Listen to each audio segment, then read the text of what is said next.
इस वीडियो से जो पहले का वीडियो था उसके अंदर हमने soil fertility and fertiliser use से रिलेटेड आईसीएआर के पीजी और पीएचडी एंट्रेंस के अंदर जो क्वेश्चंस पूछे गए हैं उनके बारे में अच्छे से बात की थी। तो आज इस वीडियो के अंदर हम सॉइल फिजिक्स से रिलेटेड जो भी क्वेश्चन एग्रोनॉमी और सॉइल साइंस के पीजी और पीएचडी एग्जामिनेशन के अंदर पूछे गए हैं उनके बारे में हम अच्छे से बात करने वाले हैं। आई होप आपने इस वीडियो से पहले का वीडियो जरूर देखा होगा, लेकिन साथ ही आपको ये बात बताना चाहूंगा कि जो हम सॉइल फिजिक्स की आज क्वेश्चंस देखेंगे तो उससे पहले मैं होप करता हूँ आपने अपना सॉइल फिजिक्स का जो है रिवीजन कर लिया होगा, आपने कंप्लीट टॉपिक्स पढ़ लिए होंगे। अगर आपने नहीं पढ़े हैं, आप उसकी प्रिपरेशन को और बेटर बनाना चाहें तो उसके भी मैं वीडियोस ऑलरेडी यूट्यूब पर प्रोवाइड करा चुका हूँ। सॉइल फिजिक्स की कंप्लीट वीडियो सीरीज यूट्यूब पर अवेलेबल है। अगर आप उस वीडियो सीरीज को देखना चाहें तो उसके भी लिंक ऊपर आई बटन के साथ नीचे डिस्क्रिप्शन बॉक्स में अवेलेबल होंगे, आप चाहें तो उसे देख सकते हैं। और hello everyone, welcome to the channel agricultural studies. मेरा नाम है दिवाकर खत्री और चलिए शुरू करते हैं।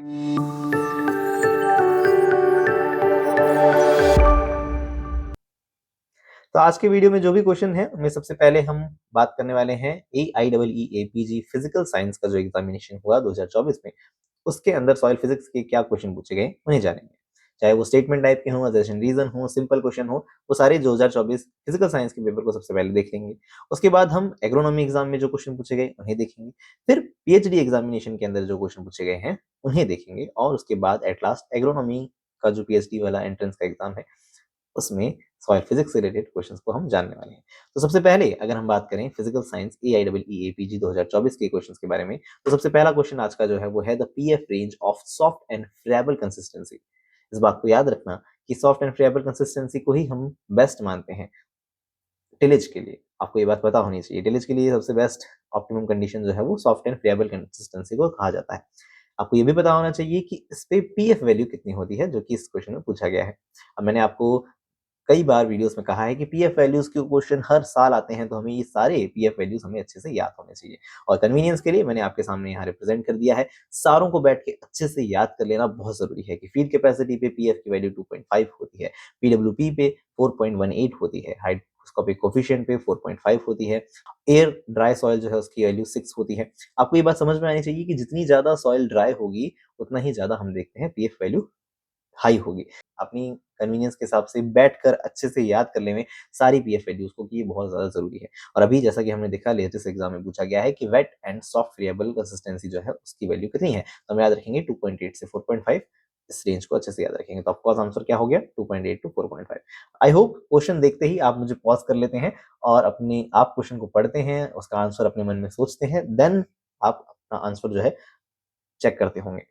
अगर ऐसा कर रहे हो तो बहुत बड़ी बात, बढ़िया बात। अगर ऐसा नहीं कर रहे हो तो प्लीज ऐसा करो, अपने आप क्वेश्चंस को सॉल्व करने की कोशिश करो।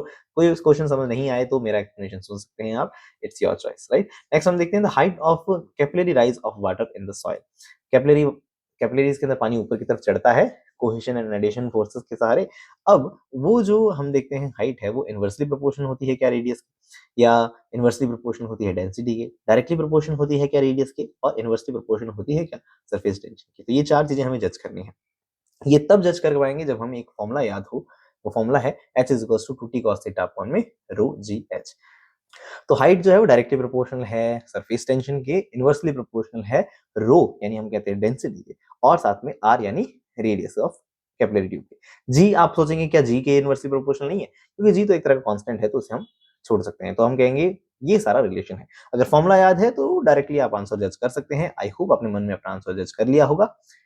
आंसर मैं आपके सामने रिवील कर रहा हूं, तो आंसर है थर्ड वन यानी A and B only. Inversely proportional to the radius, बिल्कुल सही बात है, देख सकते हैं inversely proportional to the radius. Inversely proportional to the surface tension, नहीं नहीं नहीं, ये तो हमने देखा डायरेक्टली प्रोपोर्शनल है ना। तो कहने का मतलब ये हुआ कि इसका आंसर आप समझ चुके हैं।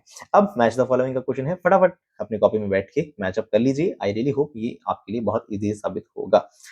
सैचुरेटेड फ्लो इन सॉइल के लिए कौन सा लॉ है, सॉइल टेक्सचर एनालिसिस के लिए कौन सा है, वेवलेंथ से रिलेटेड कौन सा है, और साथ में डिफ्यूजिव फ्लक्स ऑफ गैसेस के लिए कौन सा है। तो आप जानते होंगे कि वेवलेंथ वगैरह से जो रिलेटेड है, टेम्परेचर से रिलेटेड एक लॉ जो हम पढ़ते थे वो क्या था, वीन्स लॉ था। डार्सीज लॉ जो है सैचुरेटेड फ्लो इन वाटर से रिलेटेड है। टेक्सचरल एनालिसिस के लिए तो स्टोक्स लॉ पढ़ा जाता है, बच्चे को याद होना चाहिए। Analysis sorry assumptions and limitations of Stokes law, बार बार फट फट के सॉइल फिजिक्स की जान है स्टोक्स लॉ, आपको पता होगा है ना। तो डार्सीज लॉ, स्टोक्स लॉ, ये बहुत ज्यादा इंपॉर्टेंट लॉज हैं। और साथ में हमें पूछा गया है diffusive flux of gases, gases या हम कहें सॉइल एयर से रिलेटेड कौन सा लॉ होता है, तो हमने जाना है वो फिक्स लॉ होता है। तो आपने आई होप सारे मैच कर लिए होंगे, आंसर आप देखेंगे। अब बात करें hue is a measure of chromatic composition of light, क्या ये स्टेटमेंट सही है? दूसरा, the Munsell colour system is based on the 5 principal hues. क्या लगता है, क्या दोनों स्टेटमेंट सही हैं? दोनों गलत हैं, एक सही है एक गलत है, क्या लगता है आपको? अगर मैं आपको आंसर रिवील करूं तो आंसर जो है उसका वो है फर्स्ट, यानी दोनों स्टेटमेंट सही हैं। हो सकता है आपको लगे क्या सेकंड स्टेटमेंट सही है ना? ह्यू की तो चलो हम डेफिनेशन भी पढ़ के आते हैं, तो कहीं ना कहीं ये बात हमें समझ में आती है कि ह्यू जो है एक मेजर कलर को रिप्रेजेंट करता है। तो इस हिसाब से हम कह रहे हैं कि hue is a measure of chromatic composition of light, ये बात सही है। लेकिन हमें दूसरा स्टेटमेंट में डाउट होता है, तो उसके लिए मैंने यहाँ एक रेफरेंस रखा है कि ह्यू की वैल्यू 0 to 10 होती है। इस बात को हमें अच्छे से पता होनी चाहिए। Within each letter range hue becomes more yellow and less red, इस बात को भी याद रखना। 0 से 10 की तरफ जाएंगे तो येलोनेस जो है वो बढ़ती जाती है। मोर 0 मोर रेड, मोर 10 मतलब 10 की तरफ वैल्यू जैसे जैसे बढ़ती जाएगी तो वो जो वैल्यू हम कहेंगे येलोनेस की तरफ बढ़ेगी। इस बात को, इस स्टेटमेंट को याद रखना दोस्त, ये अगले साल आ सकता है आपके सामने। The entire range of hue in Munsell colour system is of 5 principal, बात सही आ गई। वो कौन से पांच कलर हम देख सकते हैं, तो वो है red, yellow, green, blue and purple. And 5 intermediates भी होते हैं इसके अंदर, जो कि है yellow red, green yellow, blue green, purple blue and red purple. Okay, intermediate के ऊपर क्वेश्चन नहीं पूछा, अभी क्वेश्चन प्रिंसिपल 5 कलर को पूछा था जो हमने देख लिए। तो ये मैंने आपको रेफरेंस इसलिए रखा है ताकि आप इस बात से सेटिस्फाई रह सकें कि Munsell colour system have 5 principal hues. और ह्यू, वैल्यू और क्रोमा एक रिवीजन के रूप में पढ़ना चाहें तो वापस एक स्लाइड रख दी गई है। ह्यू की डेफिनेशन अलग पढ़ लो, वैल्यू की अलग पढ़ लो, और क्रोमा की अलग से पढ़ लो, और सारी डेफिनेशन को अपने माथे में रिवाइज कर लेना। सॉइल कलर के ऊपर एक कंप्लीट वीडियो देखना चाहो तो वो भी मैं बना चुका हूँ, अच्छे से इन चीजों को हमने एक्सप्लेन किया है उस वीडियो में। चलो खैर, नेक्स्ट हम बात करते हैं which of the following statement is true for the tensiometer. Tensiometer बहुत इंपॉर्टेंट है, टेंशियोमीटर से क्वेश्चन लगातार पूछे जाते हैं। तो it measures the soil water potential, क्या ये बात सही है? It is simple in operation and very useful for scheduling irrigation. It can also be used for the measuring the soil water flux, although limited to less than 1 bar metric potential. This range can be increased by increasing the permeability of its pores cup. क्या लगता है चार statement से कितने statement सही होंगे? फटाफट से मैं आंसर रिवील कर रहा हूं, तो आंसर आपको पता होना चाहिए। इसका है answer first A B C. Fourth statement सही नहीं है। पहला तो सही है कि it measure the soil water potential, बिल्कुल सही बात है। अगर यहां लिख देता it measures the total soil water potential, तब क्या सही होता है ये स्टेटमेंट? नहीं, तब गलत हो जाता है। टोटल नहीं आना चाहिए, सिर्फ सॉइल वाटर पोटेंशियल ही हम जज कर पाएंगे। और टोटल आ जाता है तो वहाँ ग्रेविटेशनल पोटेंशियल भी आ गया, ऑस्मोटिक पोटेंशियल भी आ गया, तो वहाँ वो स्टेटमेंट गलत हो जाता है। लेकिन ये भी सही है, ये it measures the soil water potential, ये बात सही है। It is simple in the operation, very useful है, बिल्कुल, तभी तो इसे हम एरोमीटर कहते हैं। नाम तो सुना ही होगा, टेंशियोमीटर का दूसरा नाम एरोमीटर है। It can also be use for the measuring the soil water flux, बिल्कुल सही बात है भाई। सॉइल वाटर पोटेंशियल कम ज्यादा किस हिसाब से हुआ, उस हिसाब से कहीं ना कहीं कैलकुलेशन करते हुए सॉइल वाटर फ्लक्स भी निकाला जा सकता है। लेकिन ये एक बार से कम मैट्रिक पोटेंशियल पे चलो ठीक है 0.85 पे वर्क करता है, लेकिन this can range be increased by permeability of porous cup. Porous cup के अंदर छेड़छाड़ करके इसकी रेंज बढ़ा सकते हो? नहीं, ऐसा नहीं होता है। तो ये फोर्थ स्टेटमेंट सही नहीं है। तो इसलिए हम कहेंगे कि ये आपको डायग्राम भी बताया गया है, टेंशियोमीटर किस तरह से वर्क करता है। ये एक पोरस यहाँ पे कैप होती है जिससे पानी बाहर आएगा, और जिसके बाहर आने से यहाँ वैक्यूम गॉस के अंदर जो प्रेशर क्रिएट होता है, क्योंकि ये कंप्लीट वैक्यूम वाली स्टेट है, तो उसके अंदर जैसे जैसे पानी हटता जाएगा तो ये वैक्यूम बढ़ेगा इसके अंदर, और इस वजह से यहाँ एक प्रेशर की यूनिट्स हम देखेंगे, मेजरमेंट ले पाएंगे, और उसके बिहाफ पे हम जज करते हैं कि सॉइल में मॉइस्चर, सॉइल वाटर पोटेंशियल कितना है। ठीक है ना?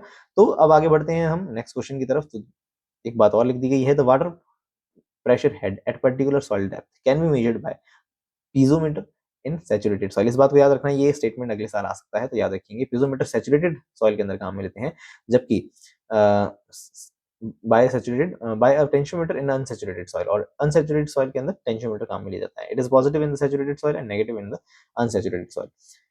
वाटर पोटेंशियल हेड जो होता है वो सैचुरेटेड सॉइल में पॉजिटिव होता है, और नेगेटिव सॉइल, या हम कहें कि अनसैचुरेटेड सॉइल के अंदर नेगेटिव होता है।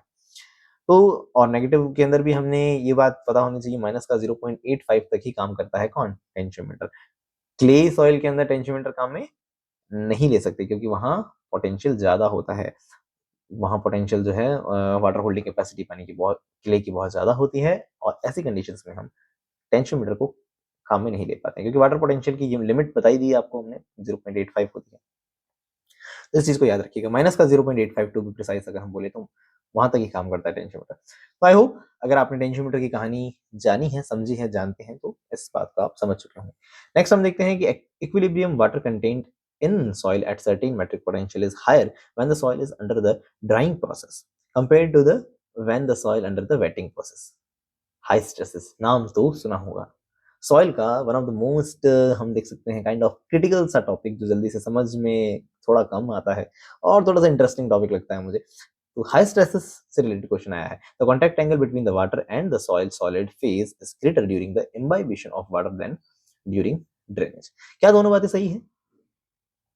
क्या दोनों एक दूसरे को सेटिस्फाई कर रही हैं? तो आंसर क्या होना चाहिए अपने दिमाग में सोच लीजिए। आई होप हाई स्ट्रेसेस के बारे में आप जानते हैं, पढ़ चुके हैं।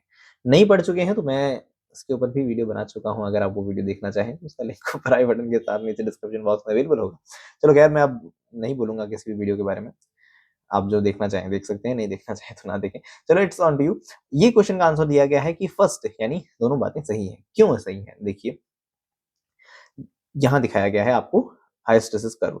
तो जैसे कि हम देखते हैं ये जो कर्व है वो वेटिंग की तरफ दिखा रहा है। यहाँ हमने एक तरफ मेट्रिक सक्शन को दिखाया है और एक तरफ हमने वॉल्यूमेट्रिक वाटर कंटेंट, पानी का अमाउंट बताया है।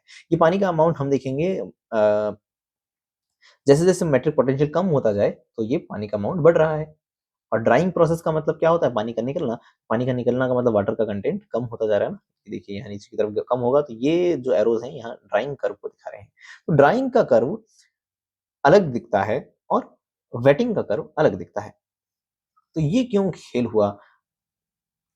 ड्राइंग का कर्व अलग, वेटिंग कर्व अलग, ऐसा क्यों होता है? इस तरह के अलग कर्व्स के आने को ही हम क्या कहते हैं? हाई स्ट्रेसेस कहते हैं। अब इस हाई स्ट्रेसेस का जो कारण है वो क्या है ना? अब हाई स्ट्रेसेस के अंदर भी आपने ये बात गौर करिए, ध्यान रखिए। जैसे कि मैं आपको दिखा रहा हूँ 0.30 वाटर कंटेंट दिखाया गया है 10 के ऊपर।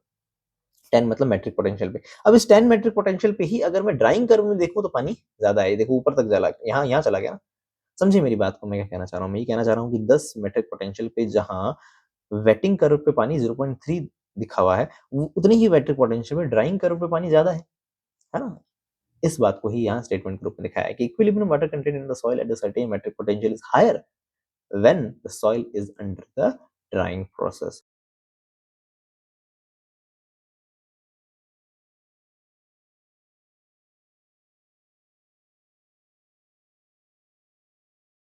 इक्विलिब्रियम वाटर कंटेंट कहाँ ज्यादा है? जब ड्राइंग प्रोसेस हो रहा है, यानी डिसॉर्प्शन हो रहा है। नेक्स्ट क्वेश्चन जो दिया गया है वो है कि surface tension, viscosity, soil permeability और पार्टिकल डेंसिटी की हमें यूनिट्स को मैच करना है।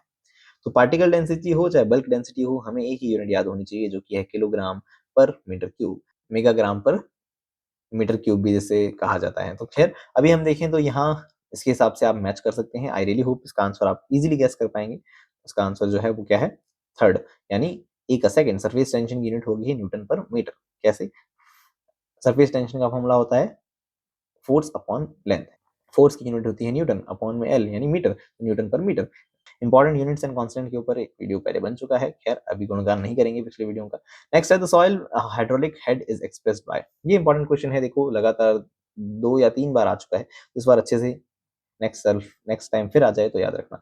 हाइड्रोलिक हेड को क्या हम potential energy per unit mass of soil से एक्सप्रेस कर सकते हैं, पर यूनिट वॉल्यूम से एक्सप्रेस कर सकते हैं, पर यूनिट वेट से कर सकते हैं, या standing water on the soil surface इस रूप में कर सकते हैं। क्या आप आंसर जानते हैं? आई होप जानते होंगे। नहीं जानते हैं तो अभी जान लीजिए। आंसर इसका सिर्फ सी यानी potential energy per unit weight of water के रूप में ही इसे सही माना गया है। कारण क्यों?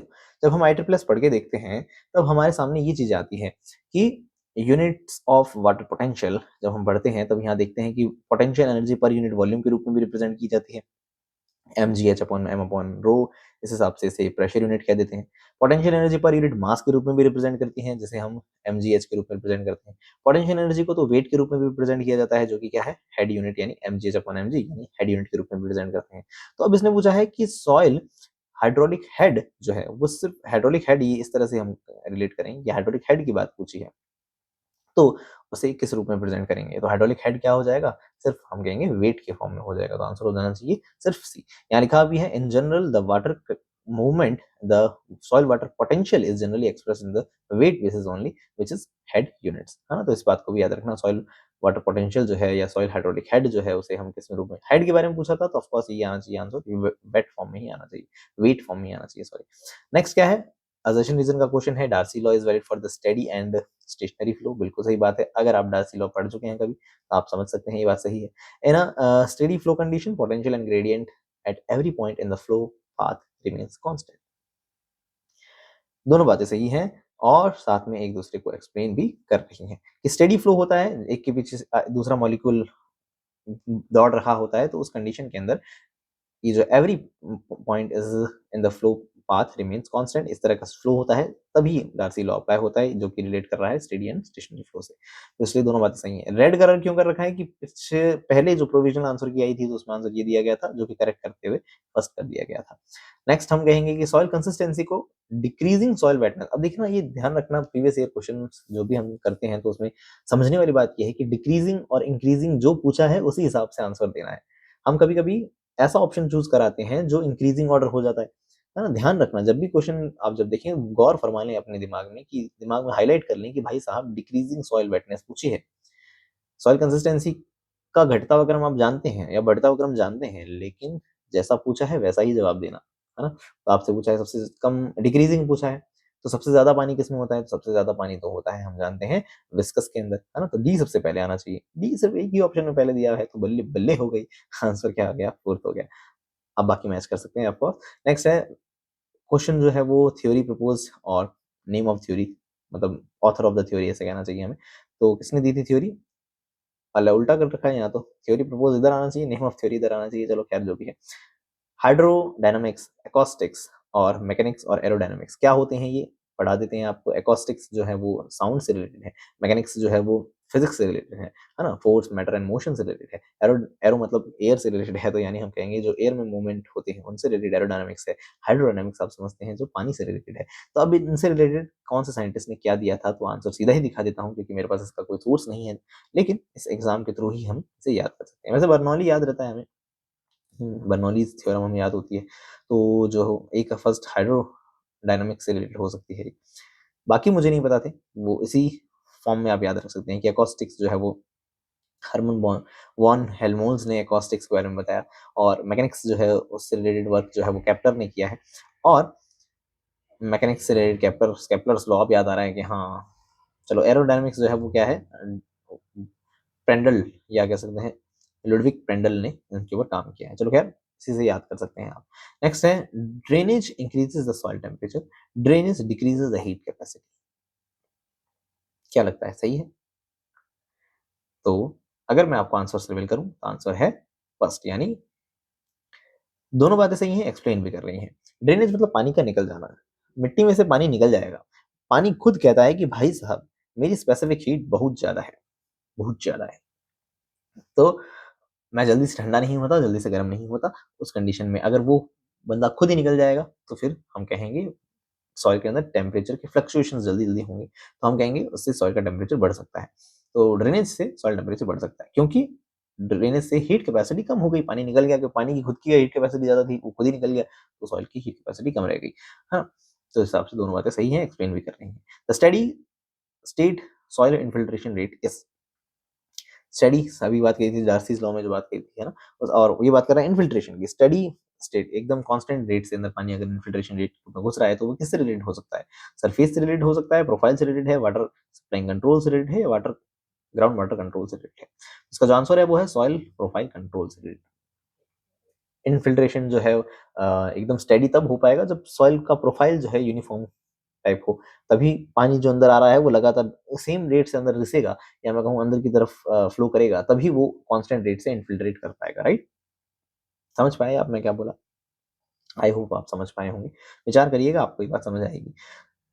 Saturated hydraulic conductivity in C2 is measured by, saturated hydraulic conductivity किससे नापी जाती है? तो आंसर याद रखना है गल्फ परिमीमीटर, याद रखना गल्फ परिमीमीटर। ऐसा होता है गल्फ परिमीमीटर, देख के आनंद ले लीजिए। इस तरह से ट्राइपॉड टाइप कंडीशन है, इस तरह से अंदर सॉइल के अंदर गड़ा हुआ है, और सैचुरेटेड कंडीशंस के लिए नापा जाता है। रियल लाइफ में तो नहीं देखा, बस इंटरनेट से उठा के फोटो रख दिया आपके लिए। चलो खैर, the process by which the neutrons lost their kinetic energy through the elastic collision is known as, जानते हैं आप इसका आंसर? फॉर श्योर जानते हैं, बच्चा जानता है। नहीं, हो सकता है नहीं जानता हो। क्यों? क्योंकि कई बच्चों ने मुझे लगता है कि न्यूट्रॉन मॉइस्चर मीटर अच्छे से नहीं पढ़ा है। तो न्यूटन मॉइस्चर मीटर प्लीज़ आप अच्छे से ज़रूर पढ़ें। कैसे भी कहीं से भी पढ़ें, बुक्स में से पढ़ लें, जिसके अंदर आपको ये चीज़ें आराम से मिल जाएँगी। और इन केस जैसा कि आप देख सकते हैं मैं वीडियो भी बना चुका हूँ, तो आप चाहें तो इस वीडियो को भी देख सकते हैं। अच्छे से आप समझेंगे कि ये होता क्या है, थर्मलाइज़ेशन होता क्या है ना? तो उसके अंदर हम देखते हैं कि हाइड्रोजन न्यूक्लियाई जितने ज़्यादा होंगे सॉइल के अंदर, यानी पानी H+ और OH- में टूटे तो H+ आयन जितने ज़्यादा होंगे सॉइल में, समझ पा रहे हो मैं क्या कह रहा हूँ? सुनिए मेरी बात को, मैं कह रहा हूँ कि अगर सॉइल में H+ आयन्स ज़्यादा होंगे, तो जो न्यूट्रॉन मॉइस्चर मीटर जो न्यूट्रॉन्स छोड़ रहे हैं, वो टकराएँगे हमारे हाइड्रोजन के साथ। हाइड्रोजन कहता है कि मेरे अंदर कुछ नहीं है, H+ एक इलेक्ट्रॉन होता है वो भी जा चुका है, तो मैं तो एकदम प्रोटॉन हूँ बस, H+ यानी प्रोटॉन हूँ। अब ये प्रोटॉन जो है न्यूक्लियाई से टकराते हैं और जितनी ज़्यादा टक्कर होंगी, टकराने के बाद ये जो न्यूट्रॉन है वो ठंडे पड़ जाएंगे, सॉरी धीमे हो जाएँगे। इस तरह के कोलिजन्स की वजह से इस प्रोसेस को कहा जाता है थर्मलाइज़ेशन, और इस तरह के जो न्यूट्रॉन बनते हैं उसे थर्मल न्यूट्रॉन कहते हैं। आपको ये बात अगर नहीं समझ आई है तो प्लीज़ या तो आप उस वीडियो को देखें या आप अपने बुक्स के अंदर या सोर्सेज़ से न्यूटन मॉइस्चर मीटर को अच्छे से पढ़ लीजिए। ना सिर्फ NCC sorry neutron moisture meter ही नहीं, बल्कि electrical resistance method, TDR method, इन सभी मेथड्स को प्लीज़ अच्छे से पढ़ लें। ग्रेविमेट्रिक मेथड जिसके अंदर न्यूमेरिकली हमें सॉल्व करना होता है, उन सभी को अच्छे से पढ़ लेना मेरे दोस्त बहुत ज़रूरी है। नेक्स्ट है the PF curve is same as moisture density relation. PF तो पानी से रिलेटेड होता है, तो soil temperature and water relation, pH relation, water content and water potential, तो फोर्थ होना चाहिए ना। क्यों? क्योंकि पानी से रिलेटेड पीएफ की वैल्यू अभी बात करी थी, जितना ज़्यादा सॉइल ड्राई होगी, उतना ज़्यादा उसका वाटर पोटेंशियल ज़्यादा होगा। सॉरी, जितनी ज़्यादा सॉइल ड्राई होगी, पीएफ वैल्यूज़ उतनी ज़्यादा होती हैं।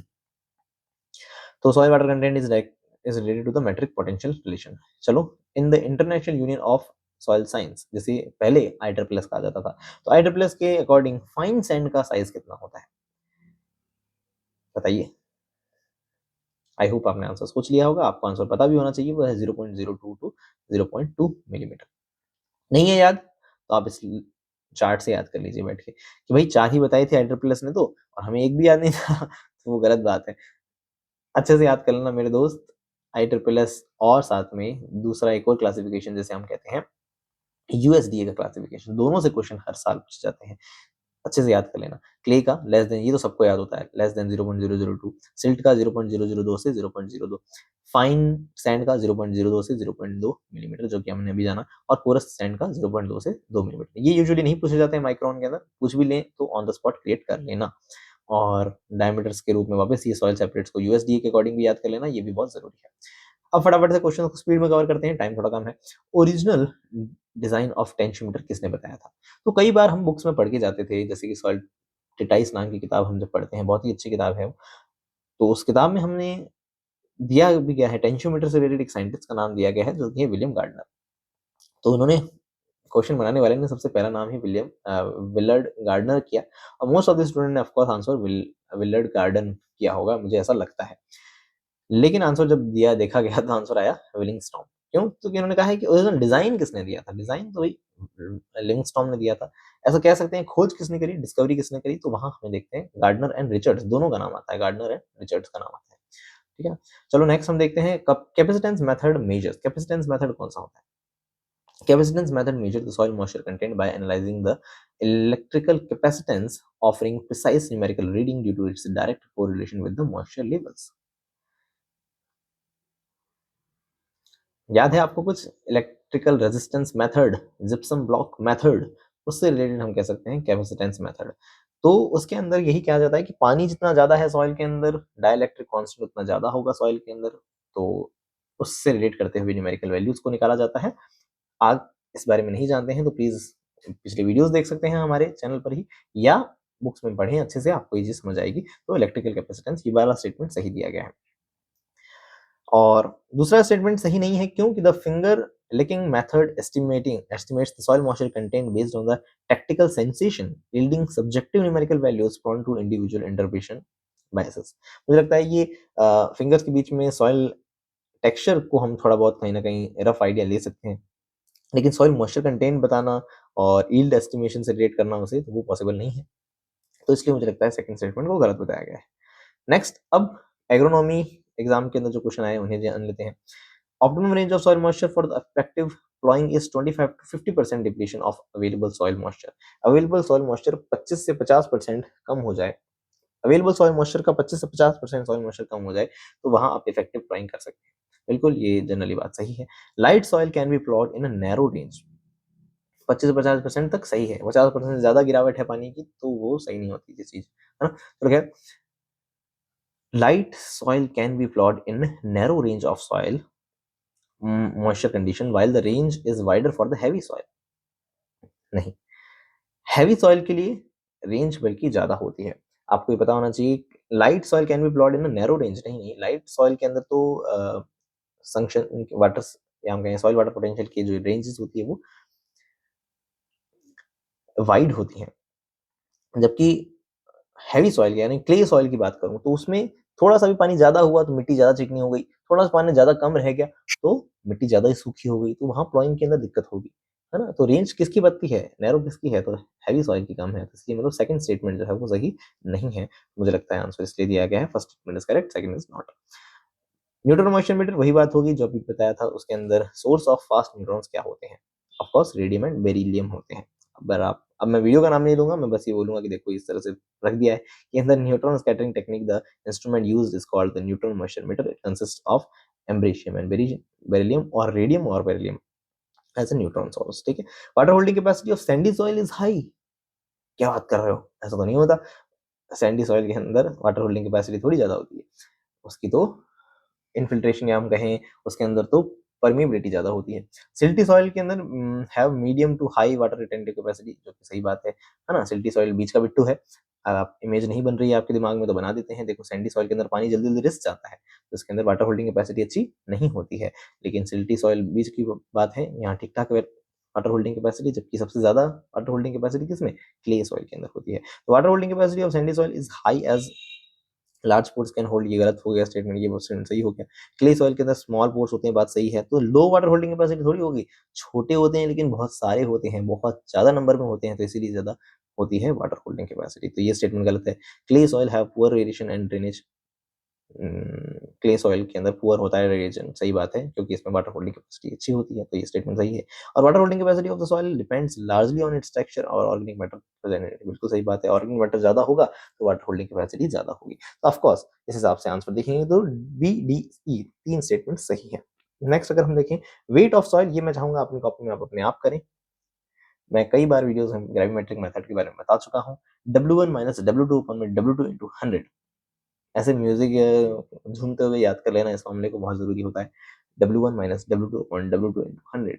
W1 क्या है, weight of dry soil, minus W2, गलत बोल गया, W1 क्या है, weight of weight soil, minus W2 weight of dry soil, upon W2 यानी weight of dry soil into 100। आपने अगर ये पहले कभी नहीं किया है तो आपको सुनने में थोड़ा अजीब लग रहा होगा, लेकिन अगर आप यूज टू हैं इस तरह के क्वेश्चंस में तो आप फटाफट से आंसर निकाल सकते हैं कि 210 में से 180 हटा दो, weight of empty moisture can को भी हटाना पड़ेगा, चलो। Weight of soil sample with can is 210, तो 210 में से पहले 40 हटाएंगे तो आ जाएगा 170, है ना। अब and dry weight with can is 180, तो इसमें से भी 40 हटाएंगे तो फिर 140, तो आया था 170 अपॉन 140 इंटू 100 आएगा, नहीं 170 माइनस 140 अपॉन 140 इंटू 100 करेंगे तो आंसर मिल जाएगा हमें, और जो क्या आएगा 21.4%। कॉपी में प्लीज करिएगा तभी आपको ये बातें समझ आएंगी। पीजोमीटर, पेंटोमीटर और अलग अलग टेंशियोमीटर टीडीआर को मैच करना है, इजीली आप कर सकते हैं। टीडीआर है, देखिए आई थिंक जब आप पेपर उठा के देखेंगे तो वहां पे आपको एफडीआर दिखेगा। एफडीआर मुझे नहीं लगता, कुछ नहीं होता, तो इसके टाइम डोमेन रिफ्लेक्टोमेट्री कुछ होता है, तो ये टीडीआर होना चाहिए, करेक्शन मुझे लगता है, इसलिए मैंने अपने आप करेक्ट किया है, टीडीआर लिख दिया है। तो अब इसे आप मैच करेंगे तो आपको इजीली आप देख सकते हैं अपने अकॉर्डिंग, आपने दिमाग में आंसर सोच ही लिया होगा। आंसर दिखा भी देता हूँ आपको। एक फिफ्थ होगा पीजोमीटर, जो है वो हाइड्रोलिक हेड से रिलेटेड है, सैचुरेटेड कंडीशन में अभी जाना था हमने, है ना। टेंशियोमीटर जो है वो अनसैचुरेटेड कंडीशन में, मैंने नोट लगा के बताई थी आपको ये बात। चलो बी का 4 और सी का फर्स्ट यानी लंदन जो है वो पैटर्न ऑफ मॉलिक्यूलर स्ट्रक्चर है, बाकी सब मैच कर लीजिएगा आप, इजी से है। Capillary rise is responsible for the loss of water from the soil by the evaporation, बिल्कुल कैपिलरी राइज ही तो वो उठा उठा के जमीन तक लाता है, सूर्य की किरणें आती हैं पानी को इवेपोरेट कर देती हैं, इवेपोरेशन का कारण तो कैपिलराइज हो सकता है, बिल्कुल सही बात है। Retention of water by the soil against the gravitational pull depends on the two forces cohesion and adhesion. दोनों बातें सही हैं भाई, है ना। कोहेशन एडिशन क्या होता है जानते हैं? मॉलिक्यूल्स के बीच में आपस का जो मेल मिलाप है, आपस के जो फोर्सेस हैं वो कोहेशन है। दूसरे के साथ जो फोर्स है, दूसरे ऑब्जेक्ट के साथ जो फोर्स बने हैं, अट्रैक्शन फोर्सेस है, वो एडिशन फोर्सेस है। अब इससे रिलेट करते हुए ये बताया गया है, जैसे कि हम देख सकते हैं ये मिट्टी के अंदर की कंडीशन को बताया है। जैसे पानी जो है यहाँ अलग अलग पार्टिकल, सॉइल पार्टिकल से जुड़ा हुआ क्यों है? कोहेशन एंड एडिशन की वजह से, और इसी से चढ़ते चढ़ते चढ़ते कैपिलरी राइज करता है और वो इवेपोरेशन का कारण बनता है। दोनों बातें सही हैं। नेक्स्ट अगर हम देखें तो वो है सॉइल साइंस पीएचडी का एग्जामिनेशन, है ना। अब जेआरएफ के एस्पिरेंट्स जो हैं इस वीडियो को ड्रॉप कर सकते हैं, लेकिन वो लोग जो ड्रॉप ना करें और पीएचडी के क्वेश्चंस को भी सुने, पीएचडी के क्वेश्चंस को भी सॉल्व करेंगे, फॉर श्योर लाइफ में आगे जाएंगे। क्यों? क्योंकि यार तुम्हें पता तो होना चाहिए कि एमएससी के बाद पीएचडी के अंदर किस तरह के क्वेश्चन आ रहे हैं। क्वेश्चन आए तो यहीं से रहे हैं, बेसिक क्वेश्चंस भी हैं इसमें, और एक दो क्वेश्चन मुझे लगता है थोड़े से अच्छे लेवल के भी हैं। जैसे कि ये देखें हम, the operational range of the electrical resistance block is. Books में मैंने देखा लेकिन मुझे मिला ही नहीं, इलेक्ट्रिकल रेजिस्टेंस मेथड का मुझे कहीं ऑपरेशनल रेंज नहीं मिली, किसी बुक में नहीं मिली। अगर आपको पता हो कि नहीं इस किताब में दी हुई है तो आप मुझे कमेंट सेक्शन में बता सकते हैं प्लीज, लेकिन मुझे नहीं पता चली। लेकिन अगर जेआरएफ के अंदर एक क्वेश्चन आ गया, बुक्स में तो दिया हुआ नहीं है, तो आप कहाँ से करेंगे? आपको ये पता होना चाहिए कि आईसीआर ने खुद के आंसर की के बिहाफ पे ये बता रखा है कि 0.52 -50 बार होती है, तो हमने याद कर लेना है। क्यों कहीं किताबों में ढूंढे भाई, यहीं से याद कर लेते हैं एक बार के लिए, है ना। तो थर्ड का आंसर होगा 0.52 50 बार। ढूंढेंगे तो अच्छी बात है, ऐसे नहीं कह रहा हूँ, क्योंकि आईसीआर के आंसर भरोसे लायक नहीं होते हैं क्योंकि कई बार गलत आ जाते हैं आंसर। चलो खैर 0.52 550 जो बार से हैं उसके हिसाब से आंसर होना चाहिए थर्ड। नेक्स्ट हम याद रखना है इसको प्लीज, ये काम आ सकता है हमारे। न्यूट्रॉन मॉइस्चर मीटर पे देखिए, अगर मुझे लग रहा है इस वीडियो का चौथा क्वेश्चन होगा ये, है ना। तो ये वापस आ रहा है, बेरिलियम रेडियम काम में लेते हैं न्यूट्रॉन सोर्स में, अभी बताया था, सही बात। बेरियम वगैरह जो है वही प्रोसेस बता रखा है, धूम धड़ाका बता रखा है, तो इसे हम क्या कह सकते हैं, पढ़ लीजिए आप मुझे पॉज करके, ये आपको समझ में आ जाएगा कि वही हाइड्रोजन न्यूक्लाइड में आपको अभी शुरुआत में समझा रहा था, भिड़ेंगे और वो सब थर्मलाइजेशन से रिलेटेड बताया गया, दोनों बातें सही हैं। नेक्स्ट हम देखें the volume fraction of the water content. हाँ, ये क्वेश्चन जो है न्यूमेरिकल अच्छे से समझिएगा। वैसे तो बोर्ड पे ऐसे करके लिखवा के समझाना चाहिए, लेकिन मेरे पास वो फैसिलिटी अवेलेबल नहीं है। चलो खैर, volume fraction of water content, mineral and organic constituents of soil is 0.25, 0.50 and 0.25। What will be the volumetric heat capacity of soil in calorie per centimeter cube? क्या बोला, समझ आया क्या? नहीं आया होगा। वॉल्यूम फ्रैक्शन मतलब सॉइल का जो भी फ्रैक्शन है उसमें से 0.25 या कहूँ मैं 25% तो है वाटर कंटेंट, 50% मिट्टी के अंदर मिनरल बताए हैं, और 25% मान लेते हैं उसमें ऑर्गेनिक कॉन्स्टिट्यूएंट्स है। ये कंपोजिशन बता दिया, या फ्रैक्शन के रूप में कहें तो 0.25, 0.50 और 0.25 है। अब हमसे पूछा है वॉल्यूमेट्रिक हीट कैपेसिटी बताओ, और जूल पर मीटर क्यूब के रूप में नहीं, कैलोरी पर सेंटीमीटर क्यूब में बताओ, जूल नहीं कैलोरी में बताओ। तो कैसे कैलकुलेट करें ये हमें पता होना चाहिए। अब देखो, इसको कैलकुलेट करने के लिए दिमाग में, क्योंकि ये पीएचडी लेवल का एग्जामिनेशन क्वेश्चन है, तो आपको ये पता होना चाहिए कि वाटर, दूसरा ऑर्गेनिक मैटर और तीसरा मिनरल्स, तो इनकी स्पेसिफिक हीट मैं कहूँ वो कितनी होती है, ये याद होना चाहिए आपको, है ना। तो अगर हम स्पेसिफिक हीट का उसके फ्रैक्शन के साथ मल्टीप्लाई कर देंगे तो टोटल सॉइल की क्या आ सकती है, वॉल्यूमेट्रिक हीट कैपेसिटी आ सकती है। समझ में आया मैं क्या बोल रहा हूँ? जो बोल रहा हूँ वो सामने लिखा हुआ भी है। By multiplying the volume fraction, जो हमने देखा अलग अलग हिस्से जो है उसको सारे को हम मल्टीप्लाई कर दें अलग अलग, जो भी हमारी वॉल्यूमेट्रिक हीट कैपेसिटी अगर हमें दिमाग में याद हो तो उससे मल्टीप्लाई करके सारे जो कंपोनेंट्स हैं उन्हें जोड़ देंगे, तो सॉइल की टोटल क्या आ जाएगी हमारे पास, हीट कैपेसिटी आ जाएगी। समझ में आई बात मैं क्या बोला? नहीं आई तो अभी देखो, आंसर देखोगे तो आ जाएगी आपको समझ में। तो अनफॉर्चुनेटली यहाँ मैं न जाने क्यों फोटो रखना भूल गया हूँ, लेकिन एडिटिंग के टाइम पे इस वीडियो के अंदर आपके सामने एक पिक्चर नजर आ रही होगी, आप उसे ध्यान से ऑब्जर्व करिएगा कि आपको वहाँ मिनरल जो होता है, सॉइल मिनरल्स, तो उसकी जो हीट कैपेसिटी है वो हमें जनरली याद रहनी चाहिए। उसकी वैल्यू को हमें उसके कम फ्रैक्शन से मल्टीप्लाई करना है। वाटर की जो है 4.18 समथिंग है, तो 4.18 को उसके फ्रैक्शन, यानी जो हमें फ्रैक्शन दिया गया था, कितना फ्रैक्शन था, 0.25 से मल्टीप्लाई किया गया होगा। और ऑर्गेनिक कंस्टिट्यूएंट का भी आई थिंक 2 पॉइंट समथिंग है, तो उससे मल्टीप्लाई करेंगे। तो सारों की अलग कॉन्स्टिट्यूएंट से मल्टीप्लाई करेंगे और सारों की जो वैल्यूज आएंगी उनको ऐड करेंगे, देन हमारा फाइनल आंसर जो आएगा वो क्या होगा, जूल पर मीटर क्यूब में होगा।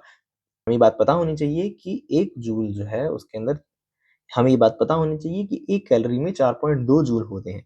तो अब आपको बात समझ आ रही है? आई होप सामने वो इमेज जो देख रहे हैं आप उसे ऑब्ज़र्व कर रहे होंगे। उसे ऑब्ज़र्व करते हुए देखिएगा वहाँ पे जो जूल की वैल्यू को हटाने के लिए हमें 4.2 का डिवाइड लगाना पड़ेगा। अब वहाँ 4.2 का डिवाइड लगाएँगे तब हमारे पास आंसर आएगा 0.64।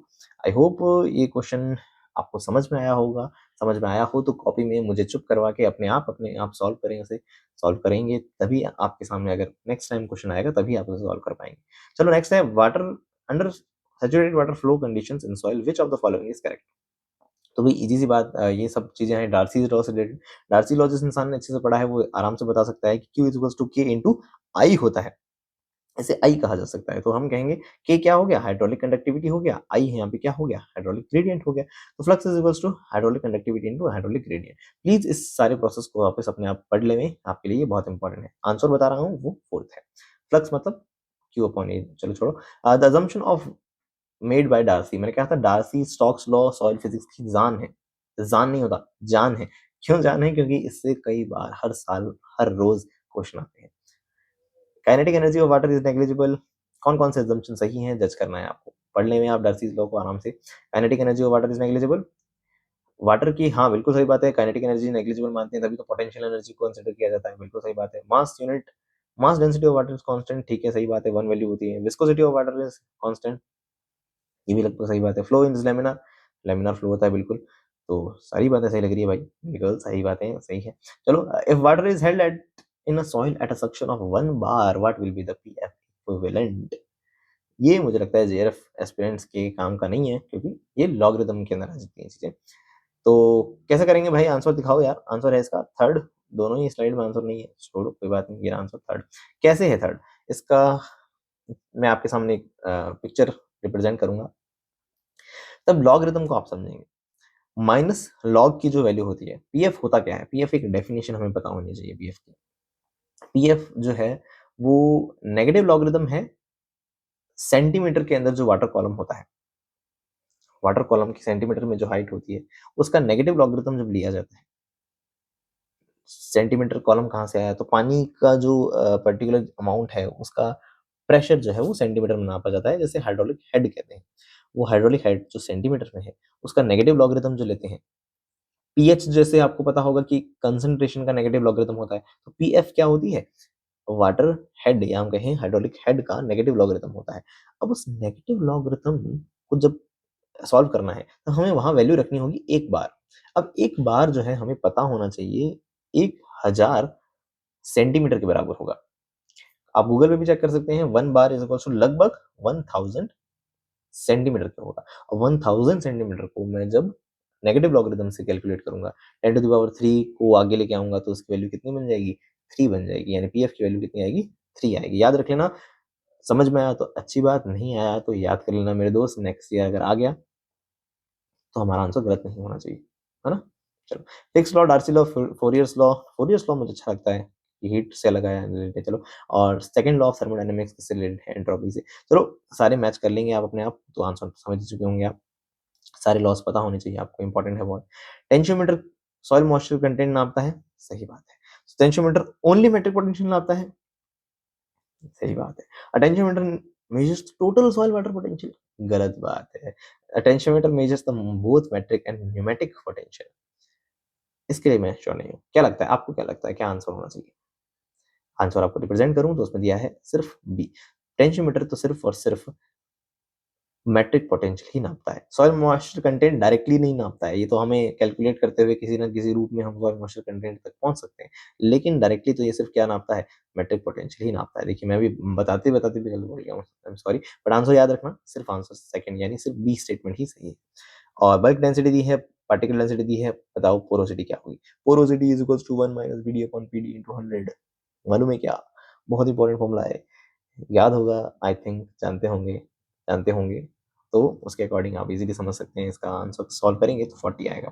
असम्पशन और लिमिटेशन खत्म ही नहीं हो रहे हैं पूरे सॉइल फिजिक्स के पेपर में। स्टोक्स लॉ, डार्सी लॉ घूम फिर के बार-बार आ रहा है, तो देख सकते हैं आप सारे स्टेटमेंट को जब पढ़ेंगे तो रियलाइज़ करेंगे, सारी बातें सही दी गई हैं, अच्छे से एक-दूसरे को एक्सप्लेन भी कर रही हैं। तो याद रखना ये सारे स्टेटमेंट सही हैं।